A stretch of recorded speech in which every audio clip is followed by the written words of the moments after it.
Sure. Joel, thank you so much for joining me. We last spoke about, I think almost 2 years ago now. So I think a lot has changed since that time, right?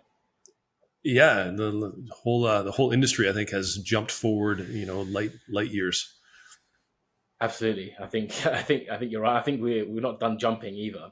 So partly part of the reason I wanted to speak to you today is because Agility itself has been busy.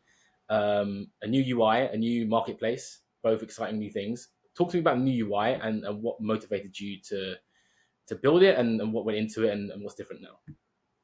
Yeah, I mean, it's been the current UI we've been iterating on since about 2015, and we've had a bunch of sort of updates and changes on there.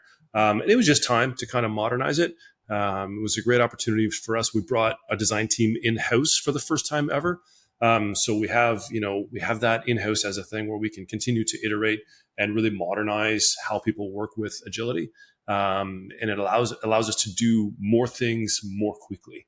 I think that was one of the biggest sort of things, but also a chance for us to build a new design system that we made available to developers via Storybook, so that when people are building new apps for agility with their marketplace, that they can use that design system if they so choose to kind of fit in with how agility works. So it's like kind of like building for the future was the idea there. And we've gotten so much customer feedback about how they would like things to be, either things that they really like or stuff that I think this could be better, a little bit different, for us to more quickly incorporate that in and take customer feedback, as more of a first class type thing.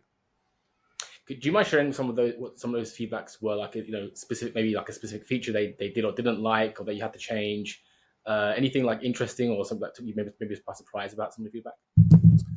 Yeah, I mean, it's interesting. So some of our customers, like especially new customers from the past few months, are jumping right into the new UI, and so they give us feedback on, I see how it used to work, and say with even things like I want to filter a big list.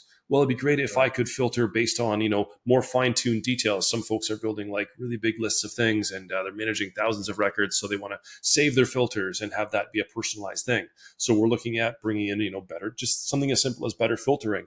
But we never really heard that feedback before. So folks had just kind of done the basic filtering and hadn't done much with it. So just from something as basic as that, or something like, when I'm using my laptop, I want to be able to like hide and show different windows more easily at different parts of the UI. So we made that, a little bit more easy to kind of like mini panel type things and have it sort of be a little bit more responsive.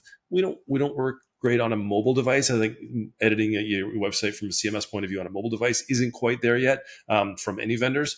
But just being able to work on like when you're on your laptop versus when you're on a 30-inch monitor, it needs to be a little bit more adaptive to that. So we've been listening to that stuff too. Makes sense. I imagine as Agility grows, as you get more enterprise customers and more complex, projects, they're going to ask for different things, and that's going to be good for everybody. You mentioned the marketplace, so why don't we talk about that again? I think the best place to start there is what motivated you to build a marketplace, and where do you see, how does that fit into Agility's role in next 2 or 3 years of sort of this whole composability, Mac composability? Yeah. And I think composability is at the forefront of the idea for marketplace. And what we really want to do is, like, we're just about content. We're focusing on, making a great content API for developers to work with and a great interface for folks to work with their content. But that's only one piece of what we call like the whole product puzzle.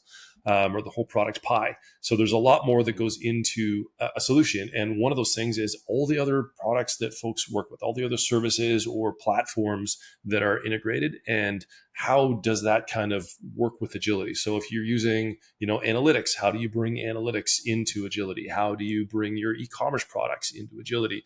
Things like, how do you allow for doing things like selecting a form from HubSpot or FormStack or whatever, and so that we wanted to create, first of all, the idea of the marketplace so people could create apps for it. So we've had apps a little bit for a while, but this was taking them to the next level to really bring in that new design system and a much simpler SDK for building them. But then we also built 10 first-party apps that we rolled out. And we've sort of been releasing the ideas of those as a sort of reference implementations, and we'll continue to implement those. Our goal for the end of the year is 50 first-party apps, which is going to be a challenge, but I think we're up for it. So we're cranking away on those. Amazing. That would be nice. I'm going to keep tabs on that. I'll hold you to that. At the end of the year, I'll stop. I'll check in with you. Say, all right, only 49. Yeah, totally. Excellent. Okay, excellent. Cool. So again, it sort of links into the composability thing, right? So I know you've got a webinar coming up, decoding monolith versus composable. I know it's in a few days' time, so you're probably not 100% ready for it. So I'm just bringing this on you.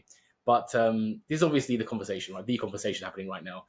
From our perspective, we're working with a lot of agencies. We have been doing for a couple of years now, particularly agencies who are, kind of entrenched, if you will, in that monolith legacy world, right? They've been working with the same vendor for a decade plus years. So they're seeing their particular, I won't say names, but they're seeing their particular vendor of choice attempting to pivot, not being too clear about where their sort of legacy system, where it's leading to, if it's leading anywhere at all long term. And that's creating issues for them and their customers, right? From the agency's perspective, they're saying, okay, we need to maybe not totally pivot, but definitely expand our horizons and look towards headless systems and just try to, build bridges there and have relationships there, so that the next time an enterprise comes through the door, we're giving them something down that avenue, which appears to be the avenue of the future, if you will. Similarly, they're facing issues with existing customers who are using those monolithic systems, legacy systems, who are sort of half, a year into a 2-year project, a migration project, if you will. And, they're like, we're investing millions of dollars into this. Should we continue down with this legacy system? It seems that they themselves not continuing down this road. Should we? And that's a difficult question for these agencies, among many other questions they're having to answer. So long story short, we're seeing a lot of agencies in that world, again, maybe not pivot, but definitely trying to explore. Are you seeing similar things? This whole monolithic composability. What's happening from your end? What do you see from your end, should I say? Yeah, I think it's moved from we're at the phase now where I think 2 years ago when we spoke, we were kind of talking about composability as an early adopter thing. It's now getting to the point where I think enterprise organizations that aren't looking at this feel like they're falling behind. Feel like they're not sort of keeping up with industry, and it's not really a trend. This is the direction of the industry, how services and platforms work together in a composable way. And just like, as you say, some of those legacy vendors are trying to answer that question without undercutting what they're already doing with those customers, right? So that's a really difficult position for them to be in. But from our point of view, from an agility point of view, it's perfect because we can work with any of them at any time. And actually, a lot of our enterprise type customers come to us with pilot projects from the departments who are waiting for that. They're like, we can't wait for that 2-year project to finish. We need to get something out the door now. Phase one is, can we do phase one in a month or two? And that's usually a good place to kind of get a foothold. So that's what we're seeing for the larger enterprise organizations, is they want some department wants to move faster, and they want to sort of get something going. And that's a good way to get started. And then you start to see that roll throughout the entire organization as a success, where they try to, and usually start small with composability too. Well, we have 1 or 2 systems we need to work together, and then we can bring more on top as we need to. But obviously content tends to be the one that folks kind of see as not necessarily, I like to see it as the center of everything, but it's usually the start of the conversation for that transformation from like a monolith to a composable system. Yeah, and what you said is 100% correct. We're seeing the same thing, which is, large, multi-billion-dollar companies, they're well and truly, again, entrenched in this legacy world. But now when they're launching a new campaign or a new set of microsites for a new region or something small, a small project, they're now saying, okay, this is our way to like test out the whole headless composability Mac thing. And they're giving that quote unquote small project to a headless vendor and saying, look, show us what you can do. And I've heard a story recently of a vendor who I wasn't even aware of, 3 or 4 months ago. And they told me about a case study they have where, again, a massive company, they're using for a very small project as a sort of pilot test. And from there, it's snowballed essentially. And from what I'm hearing from you as well, it seems to be not an isolated incident, and it does seem to be the way the enterprise is sort of, jigging their way, if you will, or segueing into composability, which makes a lot of sense. Where do you see, in terms of like Agility's roadmap, how are you making Agility more and more appealing to enterprise customers?